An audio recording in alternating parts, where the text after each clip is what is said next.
tout premier épisode de VG Le Déclic. Je suis Lucie, diététicienne nutritionniste, et j'ai décidé de partir à la rencontre des végétariens, végétaliens et véganes de France pour partager avec vous leurs histoires, leurs conseils, mais aussi leurs défis.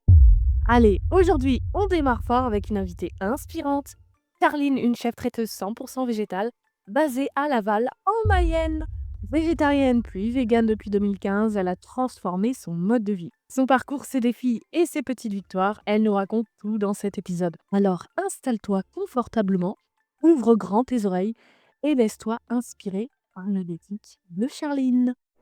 Bonjour Charline, merci de m'avoir accueillie chez toi pour ce nouveau podcast. Est-ce que tu pourrais te présenter en une phrase? Bonjour Lucie, bienvenue à toi ici. Je suis Charline, j'ai 36 ans et je suis à la tête de Chat Cuisine et présidente de Vegan en Mayenne, une association végane. Tu peux nous en dire plus sur le nom de Chat Cuisine et qu'est-ce que c'est exactement comme association?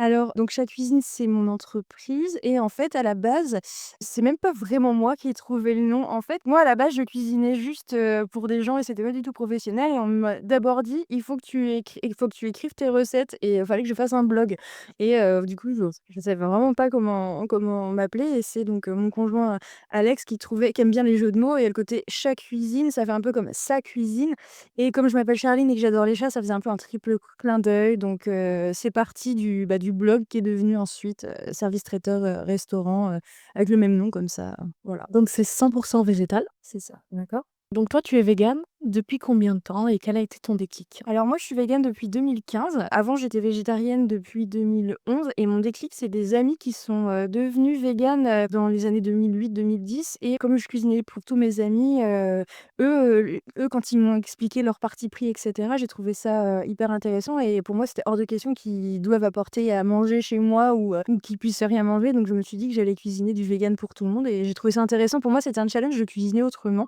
Et je m'y suis tout de suite intéressée et puis, bah, au final, avec le temps, j'ai plus trop vu l'intérêt de mettre de protéines animales dans ma cuisine. On comprend tout de suite ton ouverture d'esprit, c'est très intéressant. Je me pose du coup la question, est-ce que tu as eu des difficultés en devenant végane au tout début? Pour moi, c'était vraiment le fromage qui était très dur à arrêter parce que vraiment grosse passion fromage. Pour la petite astuce, je pense que je pouvais en manger jusqu'à 5 fois par jour, même si j'avais un petit creux, c'était direct, le chèvre avec le petit vinaigre de framboise sur un toast. Donc non, vraiment, ça a été le fromage et principalement le fromage de chèvre. Avant, je faisais à manger pour des amis et je faisais une quiche 5 fromages. Donc ouais, ça a été le plus dur, c'était ça. Mais, une fois décidé, par contre, ça a vraiment été une décision, en une semaine, voilà. J'ai accompagné en fait, j'ai fait à manger pour un groupe de musique qui était là pendant une semaine et il y en avait un qui était végan.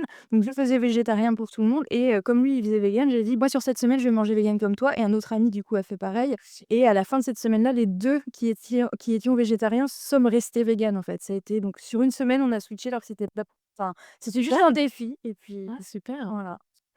Une question que l'on se pose tous et toutes, comment a réagi ton entourage lorsqu'ils ont su que tu es devenue végane? Est-ce que eux l'étaient ou pas du tout?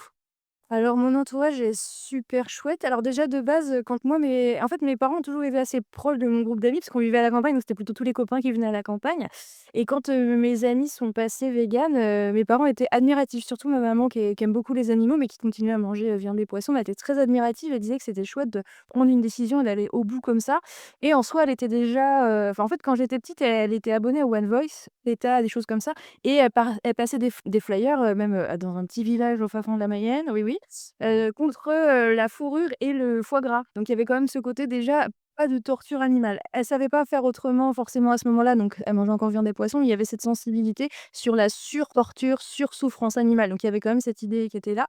Quand moi je suis devenue végé puis végane, ils ont pris ça tout à fait naturellement. Même ma grand-mère, s'est mise à cuisiner végane pour moi. Elle m'a juste dit: «Oh bah, ça va pas être évident, hein», mais elle a réussi et puis, maintenant mes parents sont devenus, véganes et mon jeune frère est végétarien. Et là, tu mets le doigt sur vraiment quelque chose d'intéressant parce que souvent, on convainc par l'exemple. Et ça m'amène à la question suivante. Qu'est-ce que tu fais concrètement en tant que traiteuse 100% végétale? Alors c'est un projet en constante évolution, faut le savoir, c'est que ça fait que de changer. Déjà de base, moi je planifiais pas du tout de devenir traiteur parce qu'à la base, donc moi j'ai un master en sciences de l'éducation, une licence pro métier du livre et un doc d'art plastique. Donc j'ai été bibliothécaire puis enseignante documentaliste. J'étais juste passionnée de cuisine mais pas de formation professionnelle. Mais je cuisinais pour tout le monde et j'étais capable de cuisiner pour 60-80 personnes, par exemple, pour les anniversaires, Noël, c'est moi qui cuisinais tout le temps pour ma famille et ma belle famille de l'époque. Enfin, c'était moi qui cuisinais tout le temps. Dans le groupe d'amis, c'est moi qui cuisinais tout le temps. Quand il y avait une crémaillère, je cuisinais et puis même si je cuisinais dans une toute petite cuisine, 60 ou 80 personnes, ça me venait naturellement, en fait. Du coup, on me disait tout le temps de me lancer, mais ça me paraissait un peu insurmontable. Du coup, j'ai été dans une relation pendant 10 ans avec une, personne qui créait son entreprise, lui, à ce moment-là et je pense que c'était pas possible pour moi de créer une entreprise, sachant qu'il y avait déjà de l'énergie sur quelqu'un et la rencontre avec mon conjoint actuel qui m'a vraiment aidée et poussée, déjà lui, il m'a poussée à faire le blog pour partager mes recettes, ce qui était pas du tout ce que je pensais faire non plus et finalement à me professionnaliser, mais j'y croyais même pas. En fait, je l'ai lancé en faisant ça en plus d'être prof, juste pour voir, en me disant: «Bah, au moins s'il y a des véganes ou végés, bah, je proposerai un service». J'avais pas ce local, donc j'avais pas, de lieu pour recevoir les gens. C'était vraiment des stands sur, des marchés, genre, marché de producteurs, trucs comme ça. Je pouvais faire des repas, entre guillemets, «à emporter». Je faisais aussi des festivals, donc de la restauration sur les festivals, des choses comme ça et du coup, pendant 2018-2019, j'ai fait même les plus gros trucs de la Mayenne, j'étais déjà dessus avec mon stand et en fait, septembre 2019, avec la maison qu'on a achetée là, je voulais faire qu'à emporter. La mairie m'a dit: «Mais si c'est votre salle à manger et que vous avez l'autorisation de cuisiner dedans, il y aura des chaises et des tables, pourquoi pas demander une autorisation pour faire restaurant?» D'accord, donc en fait, ce projet m'a à chaque fois, «bouffé» entre guillemets pour aller plus haut, plus haut, plus haut. Toujours plus loin, ouais. C'est ça, donc du coup, ça a commencé par restaurant sur place le midi, 4 jours semaine et traiteur pour des événements privés ou publics et après le covid, je me suis rendu compte que le service, c'est pas du tout mon truc, donc du coup, c'était vraiment et à emporter et service traiteur événementiel, donc public, privé, mariage, anniversaire, pot de départ, pour l'admo, du catering, enfin un peu tout ça et j'ai quand même ma salle qui reste à dispo pour des événements, que j'organise ou privatisation, mais voilà 15 personnes maximum et vraiment dans un côté un peu cocon, service à table, un peu presque table d'hôte, quoi. D'accord, très intéressant. Donc là, tout ça se passe à Laval? Oui, dans le même, enfin à Laval. Je livre jusque dans les départements à côté, hein. Et tu utilises, quel genre de produits? Alors, donc la base, c'est vraiment les légumes, donc 100 de mes légumes sont et fruits sont mayennais. Ils ont pas forcément le label bio, mais je parle avec mes producteurs et je vois comment c'est aussi bien, voire mieux pour certains, que du bio. Donc, voilà, il y a absolument pas de pesticides, ce sera toujours des légumes de saison. Donc les clients qui me demandent un fraisier en février, c'est non, direct, hein. Donc, voilà. Après, j'essaie tout au maximum que ce soit, mayennais ou français. Donc ma farine est bio mayonnaise, mes légumineuses sont mayonnaise et bio aussi. Mon soja est bio français, mon riz, ma semoule, c'est bio français et tout ce qui vient de plus loin, j'essaye que ce soit au moins avec un label équitable en plus d'être bio. Voilà. Très intéressant, c'est très, très bien, très éthique dans tous les sens du terme, au niveau de l'humain, au niveau de la planète, au niveau des animaux, c'est incroyable. Moi, j'adore en tout cas. Ah, merci. Qu'est-ce que tu as, là, je me souviens que tu m'avais invité à un événement avec, Vegan en Mayenne. Est-ce que tu peux nous parler un peu plus de cette, association? Alors, pareil, hein, toujours pareil, un petit projet qui part, d'un truc entre guillemets «entre amis», qui devient une association avec des événements. Donc là, cette année, on vise, plus de 1000 personnes. En fait, on a un ami qui est devenu vegan, qui est à Angers et qui écrit des livres et qui est aussi musicien et il a fait son livre qui s'appelle «Le gentil végétarien qui ne voulait convaincre personne» et j'aime bien organiser des événements aussi vu que j'ai ma salle et puis faire un lien entre les médias, la culture qui est aussi là où j'ai travaillé avant, la culture et l'alimentation. Donc au début, on s'était dit faire peut-être, signature de livre avec un repas, ici chez Chat Cuisine, puisqu'il sortait son livre à ce moment-là et en parallèle, je parlais avec, Veggie Daily, je sais pas si vous connaissez, qui fait des simili carnets à Grenoble et elle est même passée à Objectif Top Chef l'année dernière et je discutais avec elle et elle a dit: «Ah j'aimerais bien venir vous voir en Mayenne» parce qu'elle connaît aussi un peu Thibaut et tout et j'ai dit: «Bah écoute, là, on organise un petit truc avec Thibaut. Si tu veux, tu es la bienvenue, on t'héberge et puis tu pourrais faire une vente de tes produits du coup, parce qu'il y aurait des Mayennais intéressés». Et à la fois, je me suis dit: «Ouh là, elle vient de faire Objectif Top Chef, peut-être que mes 15 places, ça va pas être suffisant». Donc je me suis dit: «Bah, je vais chercher un lieu qui peut nous recevoir» et j'ai passé une sorte d'annonce sur les réseaux en taguant tous les bars et les lieux de la Mayenne et le Levrette Café à Laval, m'a répondu, OK pour, prêter, enfin nous privatiser un étage pour, cet événement-là. Enfin privatiser, c'était ouvert au public mais réservé, voilà, pour nous. Là, par contre, je me suis dit: «OK, 100 m² à 3, ça va être un peu ridicule». J'ai commencé à contacter, d'autres personnes et donc il y a eu, un gros, gros stand, Sea Shepherd, il y a eu, L214 qui devait venir, mais ils ont pas pu venir, donc on a eu que de la documentation, mais n'empêche que c'était quand même présent. On a eu un sanctuaire animalier qui s'appelle Le Repère, qui est mayennais, qui nous a contactés pour ça. On avait, une personne qui prépare des aliments crus, véganes, notamment des barres sportives et cetera, qui est venue aussi vendre, ses produits et qui faisait des petites, pâtisseries pour, l'occasion. Donc moi, mon ami qui est auteur, Alex, mon conjoint qui parlait du sport et donc on a commencé à se dire: «Bah, on va articuler un petit truc un peu entre, le côté marché vegan» Intéressant. voilà, Très plus, bien. faire parler les gens en fait. Moi j'allais parler de sa cuisine et cetera et bah, déjà on s'est fait un peu déborder, on pensait dès qu'on a ouvert, c'était un dimanche et c'était que quelques heures vraiment en novembre, on s'est dit vraiment gros coup de on verra, organisé en 3 semaines. Tout ça pour se rendre compte qu'à ce moment-là, en plus, Veggie Daily n'a pas pu venir. Mais bon, bah, du coup, elle nous a fait une vidéo qu'on a passée et je pouvais prendre commande quand même pour, ses produits, donc on a trouvé une solution et donc voilà, on a vu, bah, déjà les journaux et cetera, les radios sont intéressés à notre événement et ce qu'on voulait, ça s'est passé vraiment ce qu'on voulait, c'est-à-dire que les gens qui sont venus, eh beh, c'était pas du tout des gens forcément véganes, c'était aussi des personnes assez âgées et donc on a fait cet événement qui était gratuit et je veux que cet événement reste gratuit pour attirer les non initiés et les grandes marques ont joué le jeu, La Vie, Eura et alors donc La Vie, Eura, J&Joy, Cocoriton l'année dernière. Enfin voilà, il y avait plusieurs marques comme ça qui nous ont Tom Pouce aussi, qui nous ont envoyé des échantillons pour dégustation gratuite. Et mine de rien, les gens, je pense qu'ils sont un peu curieux et vraiment gros succès. Donc bah, suite à ça, comme tout le monde nous a demandé l'édition 2, on a créé l'association Vegan Mayenne, donc portée par, concrètement mon conjoint, moi, mes parents et une amie.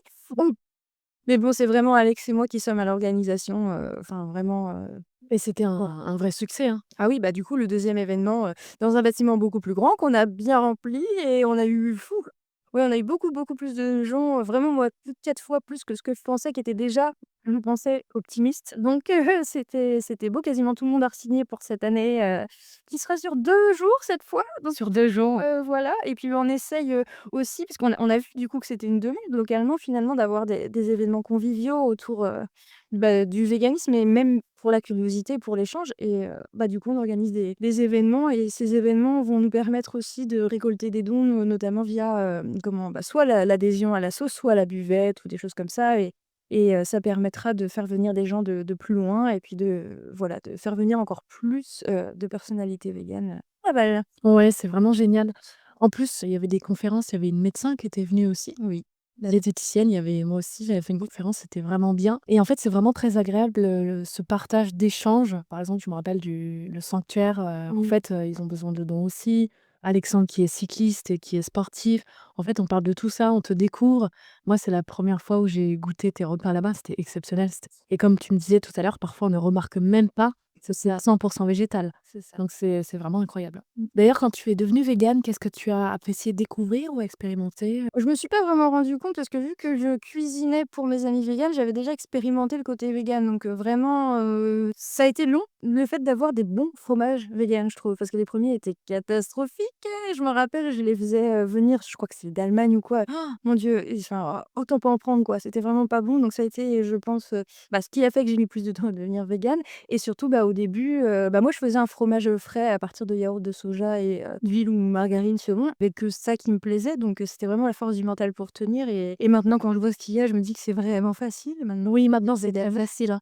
Est-ce que tu as des fromages 100 végétaux à conseiller à nos auditeurs? Alors, bah, on avait la chance au Veg Événement d'avoir Tika Affinage qui est une petite entreprise bretonne et pour moi, c'est vraiment des produits de super qualité. Déjà au niveau du côté savoir-faire, et artisanat, vraiment fait maison, puis au niveau du goût, même, des gens qui sont venus au Veg Événement qui savaient presque même pas trop pourquoi ils étaient là, ont goûté ce fromage-là, étaient repartis bluffés et de toute façon, très tôt, son stand a été vidé donc je pense que ça parle, ça parle d'elle-même et sinon, bah, j'aime bien la marque New Roots qui est une marque suisse et Jane Joy et Tom Pouce. Mmh. Voilà, principalement. Oui, Albert, le camembert qui est excellent. aussi. Mmh. En fait, il y en a plein, il y en a Non, de plus en plus. Mmh. Maintenant, on fait des raclettes, des tartiflettes. Bon, Mmh. ça, moi, j'aimerais que ce soit un peu plus quand même, développé, trouvé en Biocoop. Mmh.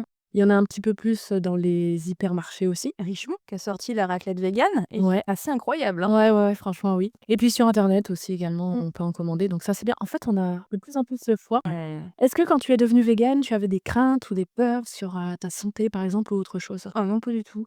Même au contraire, parce que finalement, dès lors où je suis devenue végane, presque très rapidement, il y a eu plein de choses qui se sont améliorées, en fait, dans ma santé au quotidien. Donc c'est plutôt l'inverse, en fait. Je me suis dit que ça allait être plutôt positif pour ma santé. D'accord, donc plutôt positif pour ta santé. Est-ce que tu peux en parler un peu plus Oui. ou? Bah, déjà de base, moi je suis quelqu'un qui a été, dispensé de sport pendant des années. Je pouvais pas courir, j'étais tout le temps essoufflée. J'avais des sortes de sinusite chroniques tous les mois. Enfin voilà, j'étais assez souvent, enrhumée et des même si on remonte un peu plus loin, des aigreurs d'estomac, voilà. Donc quand j'ai arrêté la viande, ça a arrêté les aigreurs d'estomac et quand j'ai arrêté les produits laitiers, j'ai été capable de faire du sport, mais presque de 0 à 100 quoi. C'est-à-dire que j'ai commencé à courir, j'ai réussi à faire 4 kilomètres alors que je ne courais pas et j'ai pas couru de mon enfance. Des voyages en vélo, j'ai fait, en 500 kilomètres en une semaine, sur un voyage en vélo avec Alex, avec mon vélo mécanique parce qu'on voyage aussi en tandem, donc là, la force est partagée. Mais je l'ai fait aussi une fois moi-même en mécanique et il y avait du dénivelé, mur de Bretagne, je m'en souviens. Donc non, non, je suis passée de pas vraiment réussir à faire du sport, à ne plus être malade. Je n'ai plus, de sinusite, comme avant. Enfin, pour moi, je pense que les produits laitiers ne m'allaient vraiment pas, en fait et je suis beaucoup mieux d'avant et les erreurs d'estomac, j'en ai jamais eu depuis végétarienne même. Ouais, c'est super, c'est bien. Et tu as pas trouvé de points négatifs? Non, non, parce que, bah, dès lors où il y a tout ce qu'il faut en termes de, comment dire? Bah, de d'alternatives et que je me sens pas privée de quoi que ce soit et pour, la santé, bah, c'est pareil, j'ai jamais eu de non, non, c'est l'inverse, j'ai même trop d'énergie, en fait. Enfin, avant, j'aurais jamais pensé que j'étais capable de créer une entreprise et de faire ce que je fais. J'ai l'impression que je fais du muscle beaucoup plus facilement parce que je déteste, le côté sportif. On en parlait hier, moi, la salle, c'est hors de question. Pour moi, c'est l'enfer sur terre. Mais par contre, quand, j'ai mes livreurs qui arrivent avec des colis de 30 kilos, je les prends, sans problème et transporter la vaisselle, transporter les cajots de légumes et cetera, j'ai l'impression aussi de me faire moi-même une sorte de renforcement, dans mon travail et de, bah, de muscler beaucoup plus facilement qu'avant, en fait. C'est vraiment super. Est-ce que tu aurais une recette simple à partager à nos auditeurs pour, qu'ils essaient? Oui, alors avec, des champignons, donc moi j'ai la chance d'avoir des pleurotes et des shiitakes bio mayennais, donc j'espère que vous pouvez trouver ce genre de produit chez vous. Je pense que oui, ça se développe de plus en plus.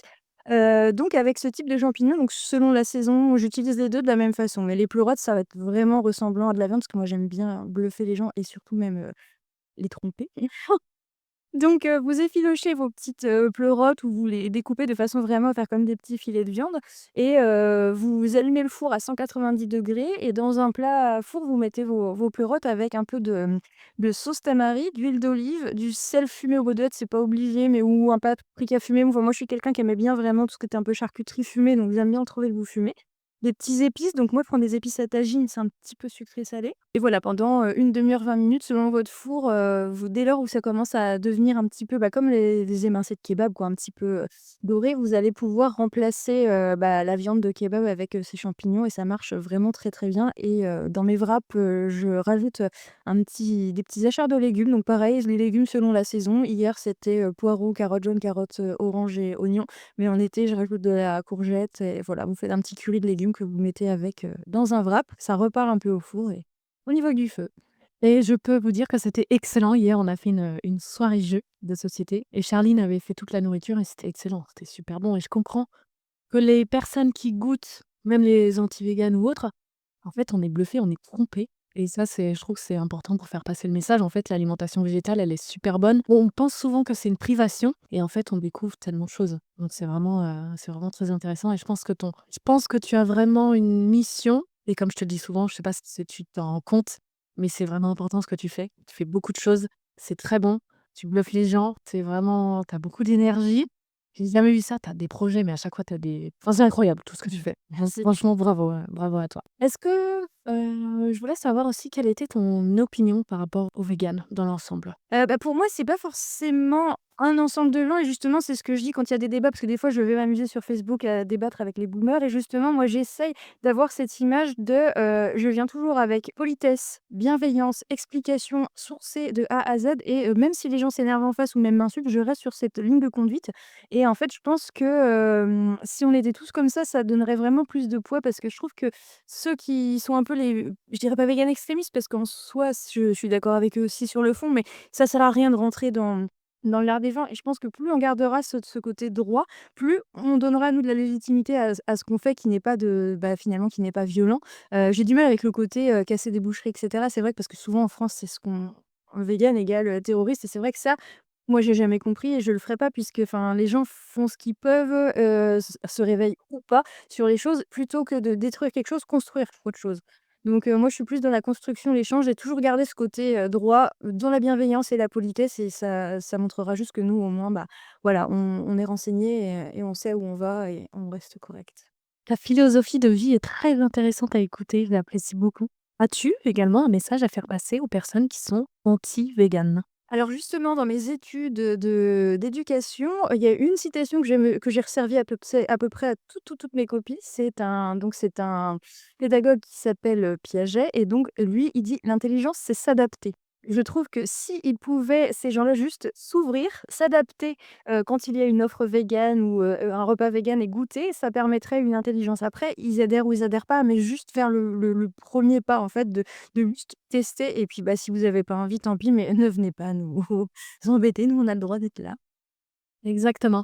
Quel conseil donnerais-tu à quelqu'un qui hésite à devenir végane ou qui a du mal à sauter le pas? Bah, déjà pas forcément. Enfin, je suis contre tout ce privatif, tout ce qui va être le côté régime, en fait, qui va être un petit peu, de l'ordre de oui, du comment dire? De la contrainte, en fait, ça, je suis contre. Donc c'est plutôt essayer de faire au mieux, essayer de faire petit à petit, goûter une large gamme de produits puisque maintenant on en trouve un petit peu partout, notamment dans les supermarchés et déjà s'en tenir à ça, remplacer par exemple d'abord le poisson ou d'abord la viande, enfin vraiment y aller tranquillement, pas forcément après ça dépend aussi de comment vous fonctionnez, mais il faut vraiment, pas comment dire? Pas se mettre les râteaux au courbouillon comme on dit et essayer de pas vouloir être parfait tout de suite, si on a du mal aussi à affirmer ou s'assumer près des familles et cetera, enfin voilà, y aller tranquille et que de toute façon tous les repas, véganes qui seront pris, même si c'est pas tous les repas de la semaine, ce sera déjà un pas en avant donc voilà, se faire confiance, s'écouter et puis y aller progressivement, quoi.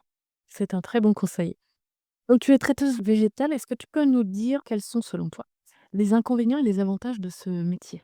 Alors, les avantages, vu que je travaille toute seule, ce qui est aussi un inconvénient, mais qui est un avantage, c'est que, bah, je fais ce que je veux, j'ai pas de limite donc c'est vrai quand on me contacte pour des projets, j'invite d'ailleurs vraiment les gens à me contacter avec des projets, même s'ils sont fous parce que si je peux, je le ferai et les inconvénients, bah, c'est la charge mentale, le mélange vie privée, vie publique parce que quand on fait un travail qui est autant pour l'éthique, parce que je suis pas là juste pour vendre, «à manger» entre guillemets quoi, il y a vraiment un message, il y a un but derrière donc des fois j'ai même du mal à dire non aux gens parce que je me dis: plus il y a de gens qui vont commander, plus c'est des gens qui peuvent, être touchés par la cause. Donc voilà, c'est plus, difficile, ouais, physiquement et mentalement. Parce que physiquement, des fois, il y a des périodes ouf. Voilà, tu m'expliquais hier, ouais, des fois c'est, waouh! Ouais, ouais, c'est très physique. Donc c'est plus ce côté-là, charge mentale et la difficulté à dire non et le privé public, enfin voilà, qui s'entrecroisent, le pro et perso. Mais bon, c'est tellement enrichissant, les retours sont tellement positifs, que, bah, voilà, c'est chouette quand on se fait contacter par une boîte de Paris pour faire, à manger pour, le convoi de la flamme olympique des JO. J'étais pas pour les JO à la base, mais n'empêche qu'on m'a contacté pour faire ça.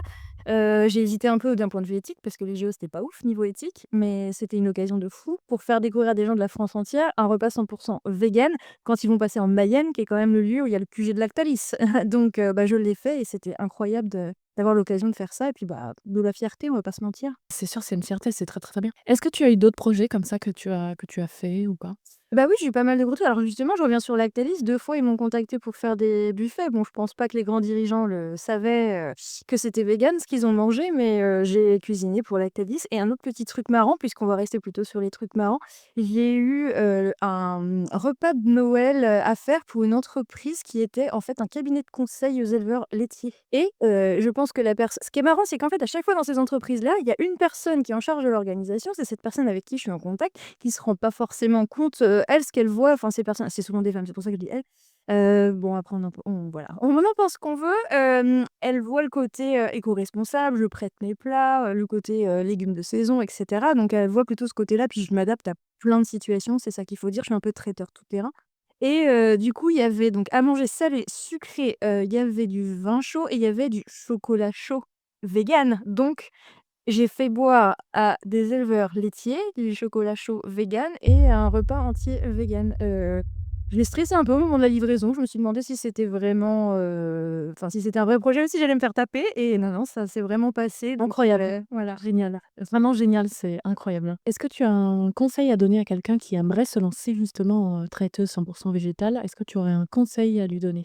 Alors, ce qu'il faut, c'est se dire que c'est possible, en fait. Enfin, il y a vraiment ce côté-là. Si je l'ai fait en Mayenne, qui est une zone rurale et justement très, très agriculture, vaches, lait, c'est très, très présent ici, et que ça marche aussi bien que ça, je gagne mieux ma vie que quand j'étais enseignante, hein, donc voilà. Ça veut dire que c'est possible, mais il faut y croire et surtout être bien entouré parce que c'est vrai que c'est pas évident de se lancer seul, surtout qu'on va quand même se frotter à des moments. Maintenant, c'est de plus en plus positif, mais au début, j'ai eu des soirées débats avec des gens sur Facebook et cetera, sur des articles. C'est pas évident. Donc voilà, surtout être solide, être bien entouré et puis, bah, avoir un plan sur le long terme. Moi, j'ai continué d'être prof pendant 1 an, après avoir lancé, Chat Cuisine pour, voilà, pouvoir rebondir si La jamais. sécurité Voilà. financière, c'est important ça aussi. Est-ce que tu as d'autres projets futurs? Je pense que oui. Peut-être Mmh. que tu vois au fil du temps. Est-ce que tu en as là tout de suite des projets futurs? Oui, bah, du coup, il y a toujours ce vague événement 3 qui arrive avec l'association plutôt que Chat Cuisine. Mais, bah, il y a un partenariat super sympa avec un musée, local qui se met en place et du coup, il y aura un lien entre l'alimentation et les œuvres et ça avec mon petit doc d'art plastique de l'époque, je suis super contente, voilà, donc j'en dirai plus un peu plus tard, mais en gros, il y aura vraiment une dégustation en lien avec les œuvres du musée. Super, super intéressant, tu fais beaucoup de choses. Et selon toi, quelle est ta mission, ton but ultime? Ce que je veux, c'est convaincre, mais pas par la force, par le goût.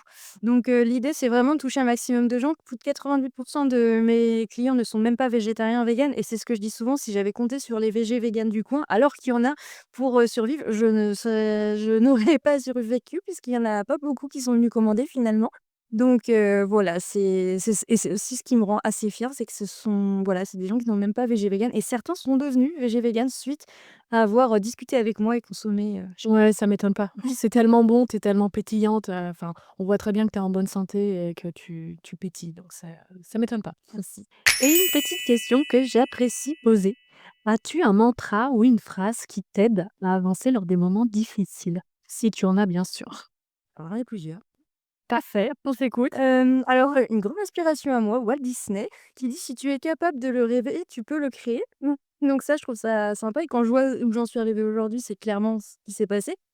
Je rêvais même pas autant, ce qui m'arrive actuellement et sinon, alors là, c'est un petit clin d'œil à mon frère qui m'a dit: «100 des gagnants ont tenté leur chance». Elle est très belle cette Et phrase. voilà, celle-là, elle me parle, vraiment. Ah Donc ouais, elle est très, voilà. très belle cette phrase. C'est la motive. Je sais plus d'où il tient ça parce qu'il y a une référence, hein, c'est pas lui qui l'a inventé, mais au moment où il me l'a dit et maintenant je me le dis pour tout et je tente toujours Couillot, toujours. 100 des gagnants ont Tenter leur chance. tenté leur chance. Ouais, c'est Ouais. vrai, c'est une très, très belle Clin d'œil à phrase. mon frère. Voudrais-tu, avant de terminer ce podcast, mettre quelque chose en avant ou autre chose à dire? De tenter, d'oser, voilà, c'est vraiment ça de se dire: «Et pourquoi pas?» en fait. Où pouvons-nous te retrouver? Parce que physiquement, c'est assez drôle, 23 rue des Bouchers à Laval pour un traiteur vegan, on s'en souvient. Et sinon, bah, j'ai un site internet, les réseaux et là où je vais être le plus, dans l'échange, c'est Instagram parce que je j'aime bien partager visuellement puis je réponds très, très facilement donc Chat Cuisine. CHA-8 cuisine. Ouais, bah, je te vois souvent, sur les stories, tu partages beaucoup de choses. En même temps, tu fais énormément de choses et c'est toujours agréable de voir, plein de petits, pizzas, gâteaux, quiches, c'est excellent. La flamencuche aussi qui est excellente. Hier, on a mangé beaucoup de choses. Moi, ce que j'ai préféré, c'est ton brownie Oui. aussi chocolat blanc, Ouais. excellent et aussi ton wrap que tu as expliqué, perotte. Ouais. Ça, c'est excellent. Moi, j'avais jamais goûté. Bah, voilà. Donc c'est vraiment un goût en plus, on découvre d'autres goûts. C'est très intéressant. Pour moi, tu n'es qu'au début. Sincèrement, tu n'es qu'au début. Donc si par exemple, je veux faire mon mariage vegan, je te contacte. Si je fais un événement, je te contacte. Oui. Est-ce que tu as un site où on peut te faire des dons? Alors, les dons, ça va être pour le côté association et organisation de l'association, donc c'est Vegan en Mayenne. Donc, c'est le Hello Asso de Vegan en Mayenne. D'accord. Donc tu as aussi un Instagram vegan Oui, en Mayenne. exactement, voilà. D'accord, très bien. Ouais, c'est important aussi de faire des dons. On en a toujours besoin et tout ce que tu fais, ce serait pour te remercier. C'est très important. Eh bien, écoute, je te remercie, Charline. Si tu n'as Merci. pas d'autre chose à dire, on va terminer le podcast tranquillement. Et puis, merci, c'était très intéressant. Merci à toi pour tes questions. Merci d'avoir écouté cet épisode de VG Le Déclic. J'espère que l'histoire de Charline t'a inspiré autant que moi. Son parcours montre que l'alimentation végétale peut être savoureuse, surprenante et accessible à tous. même aux plus sceptiques. Si ce podcast t'a plu, pense à t'abonner sur YouTube ou sur ta plateforme d'écoute préférée, à laisser un commentaire, je t'en remercie pour le référencement. Et si toi aussi, tu veux partager ton histoire, écris-moi sur Instagram à LucyCoachVG. On se retrouve très bientôt pour un nouvel épisode. Et surtout, n'oublie pas ceci. Parfois, il suffit d'un repas, d'une rencontre ou d'un mot pour voir les choses autrement.